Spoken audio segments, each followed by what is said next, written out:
Bonjour à toutes et à tous, vous avez probablement vu qu'on a eu quelques soucis avec le V-Vord d'avant, donc le nettoyeur à ultrasons, et donc on se l'est fait rembourser, on a racheté un truc un peu plus grand, qui semblait un peu mieux, donc on va voir si c'est le cas. Donc ça, on verra juste après. On va déjà déballer la bête. Super. Alors, qu'est-ce qu'on a en premier? Eh bien, on a le couvercle. Hop. La prise. Petit panier à salade. Avec une boule à thé. Pourquoi pas. Je peux la sortir.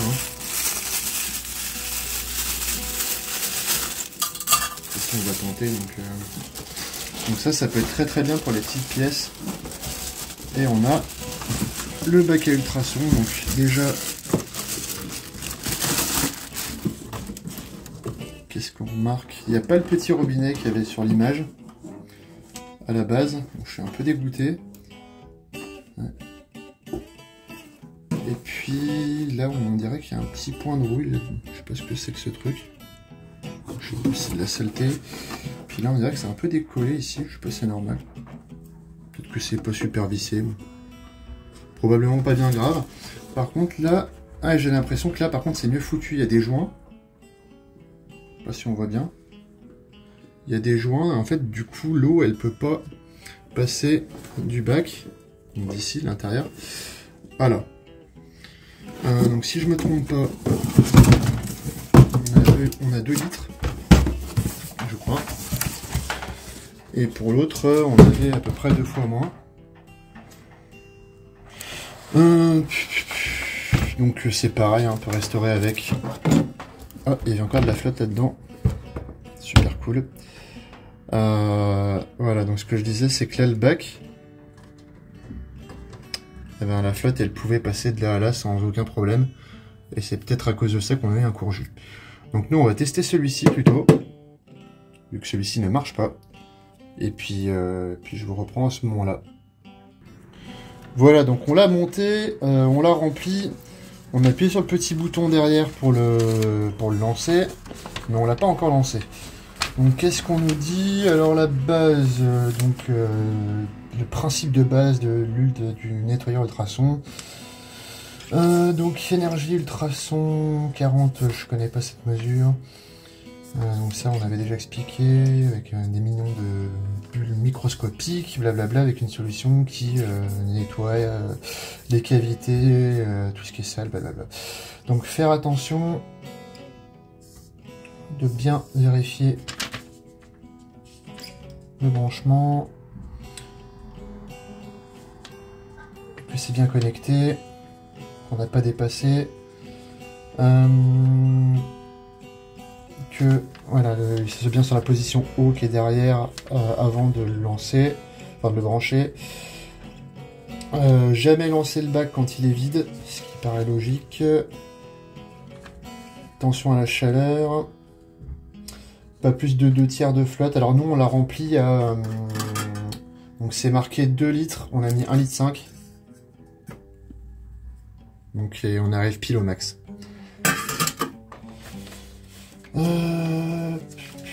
Donc ça on s'en moque. Faire attention à bien mettre le panier. Ici il y avait un abonné qui m'avait dit ça. Donc là il y en a un, dans l'autre il n'y en avait pas.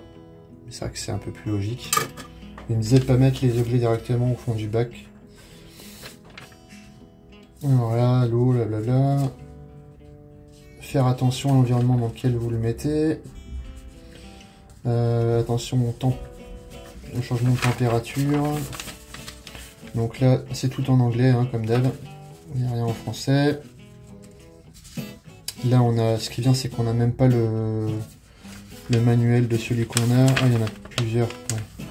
Nous, on a le digital. Alors moi, je voulais celui-ci là avec les poignées, la ventilation et le drainage. Mais bon, tant pis. J'ai celui-ci, le digital tout bête. Donc là, c'est pour régler les minutes. donc moins plus. Donc là il est réglé à 30 minutes, 40 degrés. Donc c'est le truc de base quoi. Et puis on peut le régler différemment. Quoi d'autre? Donc il y a des liquides de nettoyage spéciaux.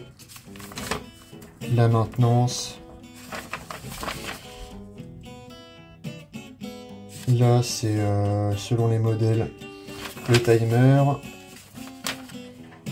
Faire attention de ne pas dépasser 60 degrés au niveau de la chaleur parce que sinon bah, ça explose à mon avis. Faire gaffe à pas utiliser des trucs abrasifs, corrosifs, des liquides et surtout pas de produits inflammables dedans. Donc je crois que c'est tout ce qu'il y avait à comprendre dedans. Alors, là la question c'est de savoir comment ça a fonctionné. Donc là, il y avait le pote qui m'avait filé un gasser à refaire qui est complètement pourri, donc c'est à lui. Hein. Ouais, c'est intéressant, tout est lié avec des baguettes, avec des lacets. Ça a l'air absolument fantastique son truc encore. Ouais, enfin je comprends pas trop l'intérêt de la pièce. C'est quoi ce truc? Là, tu as des plaquettes à moitié mortes. Qui ont été poncées. Là, il n'y a rien. Et là-dedans, on a une petite boîte. Ah ouais, d'accord. Donc là, tu as toutes les pièces. Donc ce qu'on peut faire à la limite, c'est qu'on va les mettre dans la boule à thé. Enfin, quelques-unes. Donc là, on a... Ça ressemble à un sort de rappel. On a les petites vis. Ça, on dirait un arrêtoir de barillet. Ça va pas rentrer, c'est la pédale de sécurité, me semble-t-il. Force d'en voir des gassers, je commence à les connaître. Le doigt élévateur. Et ça, je sais pas trop ce que c'est. Je pense que c'est la... Ah oui, c'est le verrou de portière. Donc voilà, je vais mettre les vis dedans déjà. Je vous reprends dès que j'ai fini. Donc là, on a mis la boule à thé. Je vais quand même mettre le barillet dedans si j'arrive à le sortir. Ouais, c'est bon.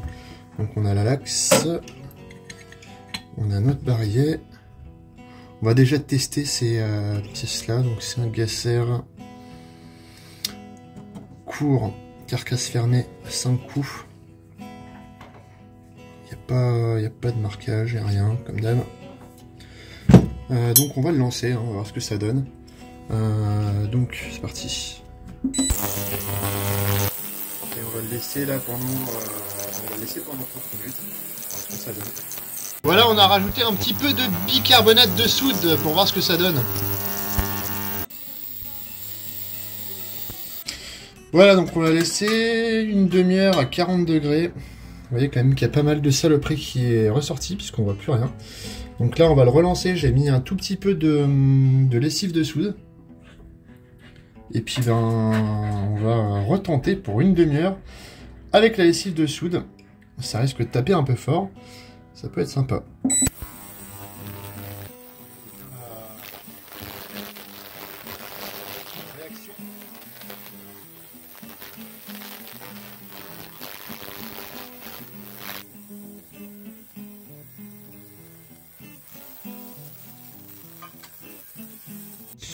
Et bien voilà les amis. Le résultat, c'est que ça fonctionne. On voit rien. Mais, hurrah, on a un panier cette fois-ci, les gars. Donc, ah. Ça fait ressortir quand même pas mal de saloperies. Hein. Je sais pas si vous voyez la différence, mais moi je la vois en tout cas. Donc, on va remettre un petit coup là, et puis on va continuer après avec... on va immerger, bon on peut peut-être le faire même maintenant, hein. Ça dépasse pas trop. On va l'immerger, on n'est pas obligé de mettre le couvercle. Puis après je le mettrai dans l'autre sens et puis on verra bien ce que ça donne.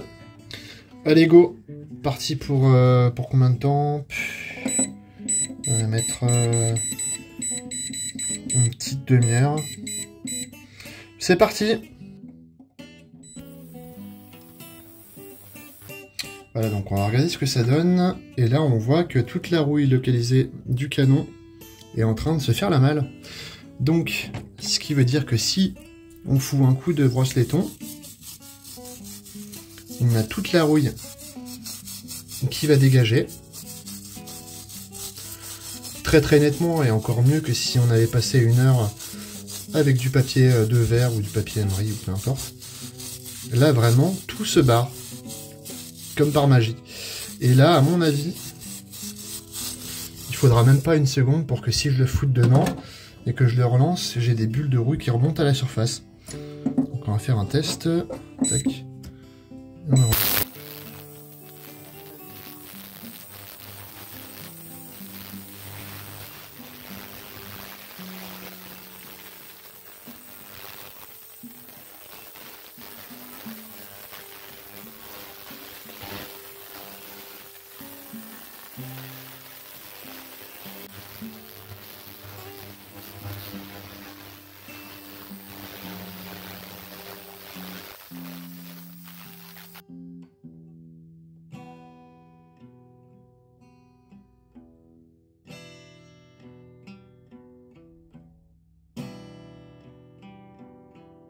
Voilà, on change de côté. Tac.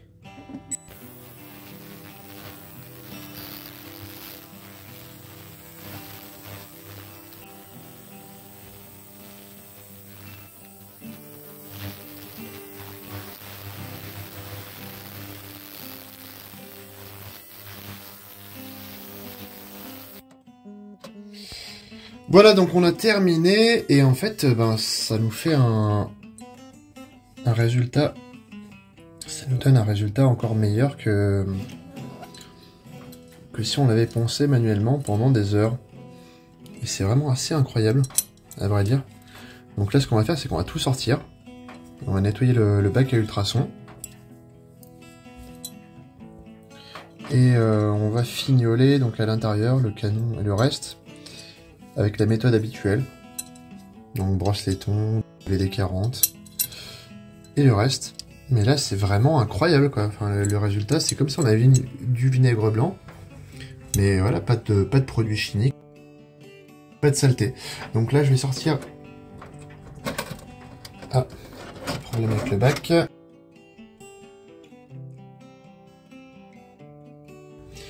Donc, on a quand même un dépôt de rouille non négligeable sur le barillet.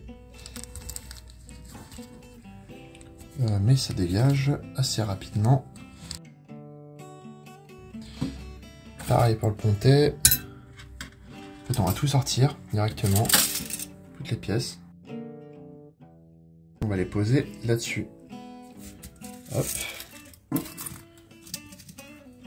Et je vous reprends dès qu'on a tout posé et qu'on a tout essuyé. Donc juste pour que vous vous imaginez un petit peu le dépôt, pour ceux qui pensent que c'est de la magie et qu'il n'y a pas de rouille qui part, donc tout ça, c'est de la merdasse. Voilà, donc les pièces détachées, il y en a pas mal.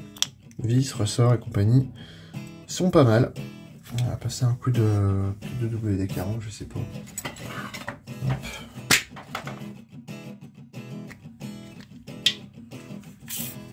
Voilà. Et pour le reste, donc là on a vraiment des gravures qui ressortent. Et c'est assez incroyable. Il n'y a pas un pet de rouille par contre à l'intérieur, c'est orange. Hein. On voit pas très bien. Hop.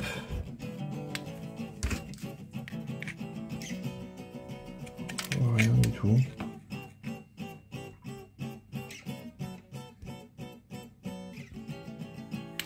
Donc là, il n'y a plus qu'à passer un coup de brosse. 410 à mon avis. Là, c'est pareil que le reste. Un coup de WD-40 de paille de fer. Là, on a un petit marquage qui apparaît. 7. Voilà. Et puis bah, le barillet, bah, pareil, nickel. Sauf à l'intérieur. Mais ça, c'est pas compliqué.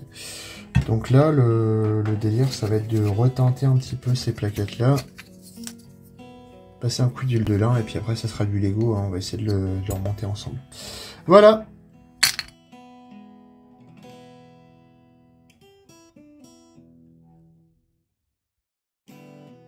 Si je ne me suis pas trompé, le mécanisme de détente est remonté. Il va falloir foutre le ressort de rappel de détente si j'y arrive. Mais c'est pas dit que ça me gonfle pas avant. Voilà, je crois que j'ai réussi à remonter le doigt élévateur. Vu qu'il descend et qu'il monte. Il descend pas trop. Ouais, c'est bizarre ce que j'ai foutu quand même. Donc, oui, je pense que c'est bien comme ça qu'il faut faire, je sais pas. On a l'arrêteur de barillet qui remonte. Et j'arrive pas à coller ce ressort de rappel, il est vraiment trop dur. Enfin bon.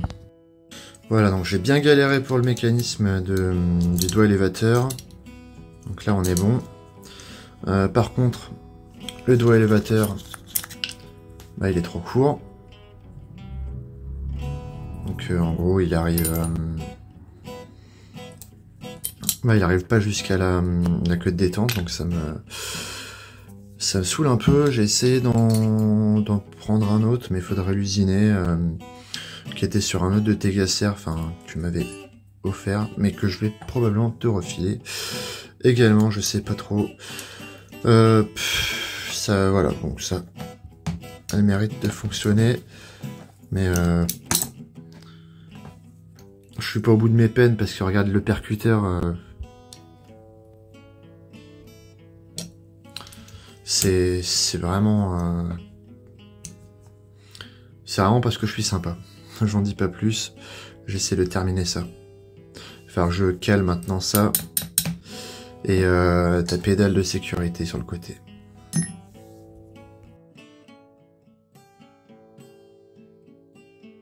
Voilà, après beaucoup d'efforts avec des vis qui sont pas les bons, ça marche. On va pas forcer dessus, mais voilà. Donc je vais serrer tout ça. Ta pédale de sécurité, elle sert à rien parce que là t'as un pas de vis qui est complètement mort, qui a rien qui est aligné. Donc je vais essayer de le faire tenir comme je peux. Donc le mec qui t'a vendu ça, c'était un bricoleur du dimanche. Cette vis là, bon bah je sais pas si je la démonte pour vous montrer, mais il avait essayé de faire rentrer ça dedans. D'abord ça, mais comme c'est à moitié obstrué et à moitié soudé dedans, ben ça devait être mort. Il a essayé avec ça, c'était pas assez long, et il a bricolé cette horreur là, à moitié pété. Je vais vous montrer, je vous la dévisse juste pour le bonheur. Voilà, donc c'est une vis qui n'en est pas vraiment une. Là ça a été raccourci, et puis là il y a un début de pas de vis, c'est vraiment l'horreur ton truc. Donc voilà, ça va là-dedans. Donc je pense même pas que la pédale elle fasse son travail sur ton truc. Je t'ai remis ceci, et puis je vais resserrer, je vais te mettre une baguette. Par contre, bah il t'a vendu un truc où il n'y a pas d'axe, hein, donc dans tous les cas, c'est bien, ça le neutralise, hein, parce que franchement, c'est pas un cadeau. Hein. Et le dernier acte de gentillesse que je t'accorde avec ce pétard, de toute façon, là la restauration, enfin si on peut appeler ça une restauration, le nettoyage donnera lieu, bon, j'ai fait tout en 2 jours, là, en 2-3 jours. Donc j'ai restauré tous les revolvers gassers du pote. Celui-ci c'est le dernier, le premier que vous verrez. Donc ça, je vais te mettre ton insert dedans, je vais te reponcer tout joli, mettre de la cire, mettre de l'huile de lin et remonter sur cette épave abominable. Et puis après il y aura un petit traitement quand même contre la corrosion de fait avec du lubrifiant. Et bien voilà, ça a été poncé blanc, et je vais mettre de la cire des antiquaires bois ancien avec de la cire d'abeille. Et puis je reviens.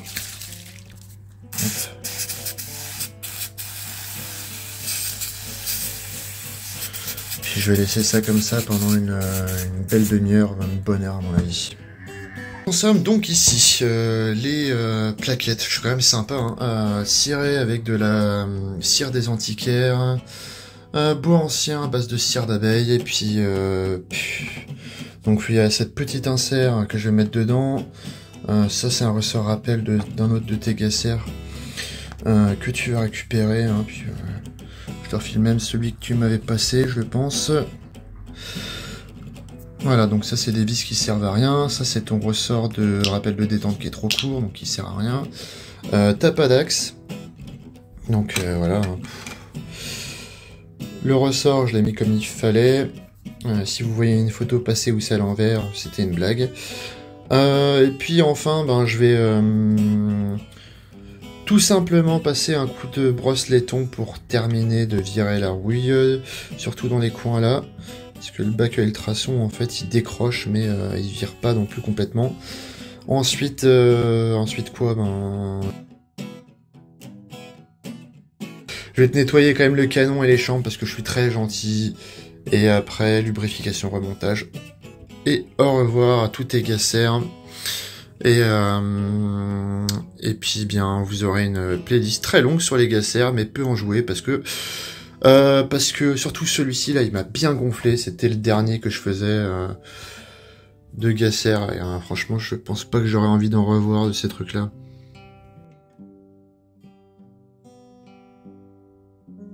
Et bien voilà, je vais nettoyer ceci. Si j'ai de la lumière là-dedans, ouais. Je vous montre l'état avant nettoyage. Voilà, c'est pourri, c'est piqué. Comme d'hab. Pour bien aller avec, c'est belge. Voilà, LG dans une couronne. Le canon, qu'est-ce qu'on a de... Je vais prendre la baguette. Il est magnifiquement chiffon. Hein. Allez hop. Ça va être un peu galère à filmer. Oh, c'est beau. Donc on devine des restes de rayures, mais vraiment on devine quoi. C'est extrêmement piqué. Donc voilà, nettoyage de suite. Avec cette brosse de 410 qui convient parfaitement au 11 mm gacère. Donc je vous explique pas comment on le passe dedans, je pense que vous avez compris. Je peux vous montrer comment je passe un coup d'huile dedans. Je sais pas, il y en a qui aiment bien ça. Hop. Voilà. Pour le barillet, on fait la même chose. Tac.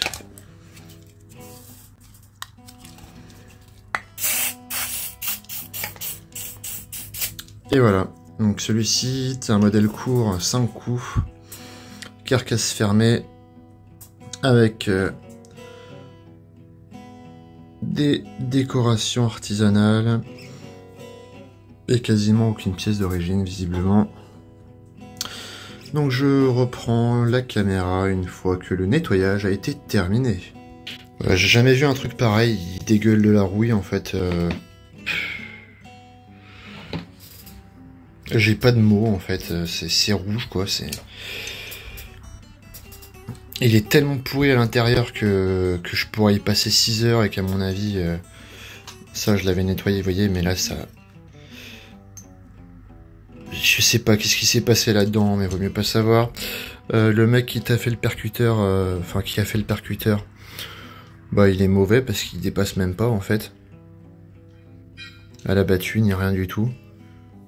Et puis il n'y a pas de cran de... Enfin, il n'y a pas de position de sécurité sur celui-ci. Bon, je vais faire ce que je peux, je vais essayer de faire au mieux. Si j'y arrive pas, ben, tu t'achèteras une brosse de 410 et puis tu y passeras la nuit si t'as envie. Voilà pour cette horreur. Donc je vais passer dessus un coup de brosse laiton et non laitonné. Tout de suite. Avant de le remonter, enfin il n'a pas d'axe donc ça va être vite fait. Et je vous reprends pour vous montrer qu'il marche également en double action. Je vous montre comment j'ai réparé le mécanisme. Enfin je ne l'ai pas réparé, je l'ai juste monté. Hein. Soyons honnêtes.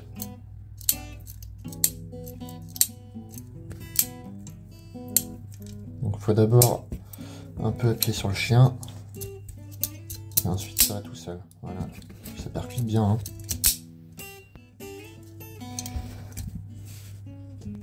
Voilà, donc je l'ai passé à l'huile fine une nouvelle fois. Et maintenant, on va prendre une brosse nylon. Brosse nylon que voici.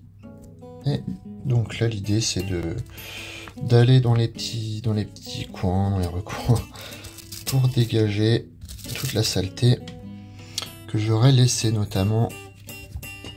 Mais ça a été déjà un peu fait. Vous voyez, tout à l'heure, c'était bien rouillé. Voilà, bon, toutes les encoches du barillet.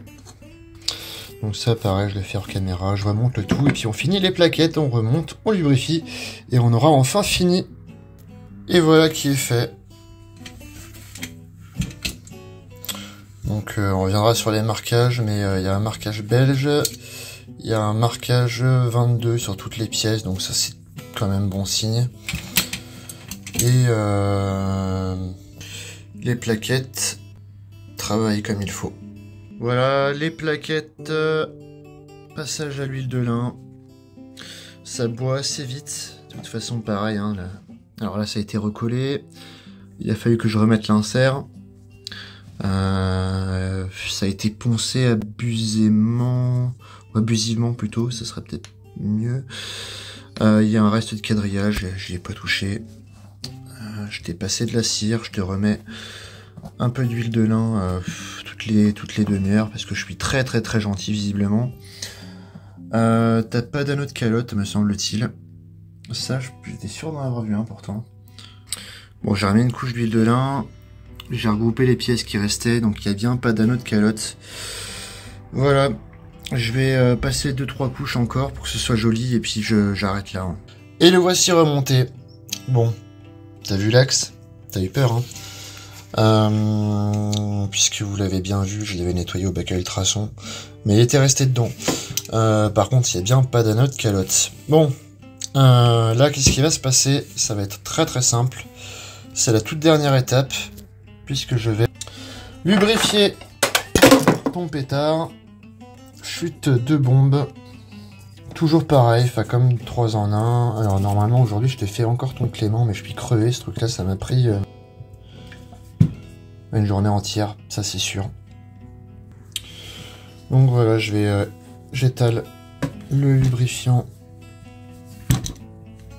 de manière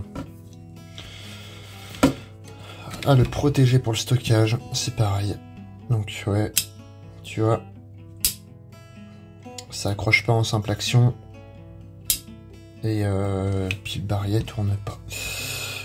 Donc faudra régler un petit peu ton doigt élévateur, mais si t'as vu la vidéo, je pense que tu sais faire.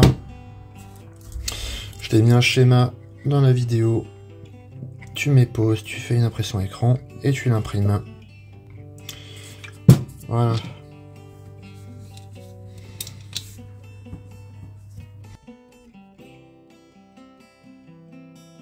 Je vous montre une belle vue d'ensemble de ce revolver Gasser qui est maintenant nettoyé avec ses particularités. Donc là, les poinçons, on a un joli poinçon belge OLG également, 5 coups, canon court, carcasse fermée, 11 mm Gasser, des plaquettes en noyer recollées, pas mal de pièces qui sont pas d'origine, canon extrêmement piqué, chambre moyennement piquée, et puis voilà. Je pense que je vais être tellement sympa que je vais te passer un petit coup quand même de laine d'acier 000. Voilà qui est fait, puisque j'avais pu apercevoir quelques rayures sur le canon qui n'étaient pas anciennes. Je pense pas qu'elles étaient de mon fait, mais j'aime bien quand même respecter un minimum les objets anciens. Là on a encore une petite zone rouillée.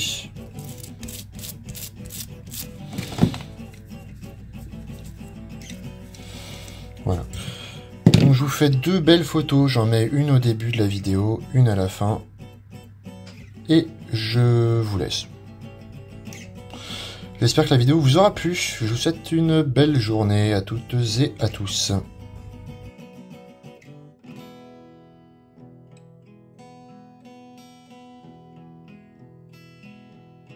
tu oublieras pas la règle d'or, tu manipules ça avec des gants, tu vérifies que la rouille ne revienne pas, et si elle revient, eh bien tu procèdes comme évoqué sur la vidéo.